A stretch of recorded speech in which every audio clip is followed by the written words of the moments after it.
तर पालक आणि विद्यार्थ्यांसाठी आताची सर्वात मोठी बातमी बघा, पुण्यापाठोपाठ आता पिंपरी चिंचवडमध्येही बोगस शाळांची यादी जाहीर करण्यात आली आहे। पिंपरी चिंचवड महानगरपालिकेच्या प्राथमिक शिक्षण विभागानं शहरातील 10 अनधिकृत शाळांची यादी जाहीर केलेली आहे।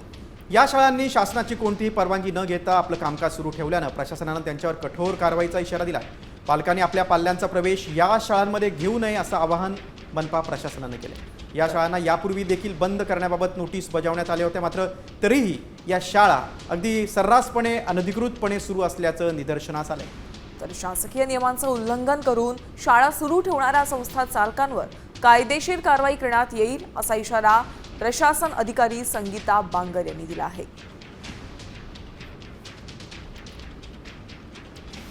बघा कुठल्या कुठल्या शाळा आहेत या पिंपरी चिंचवडमधल्या। ब्लूमिंग बर्ड्स ताथोडीमधली शाळा आहे, त्यानंतर little star English medium school, mount Everest English medium school Kasarwadi, तसंच DMK इंटरनॅशनल स्कूल कासारवाडी। त्याशिवाय काळेवाडीतील माने इंग्लिश मीडियम स्कूल आणि चरोलीमधली नर्चर इंटरनॅशनल स्कूल। शिवाय चरोलीमधलीच माइल्ड वर्ल्ड इंटरनॅशनल स्कूल आणि वाकडमधील हेम्स इंटरनॅशनल स्कूल।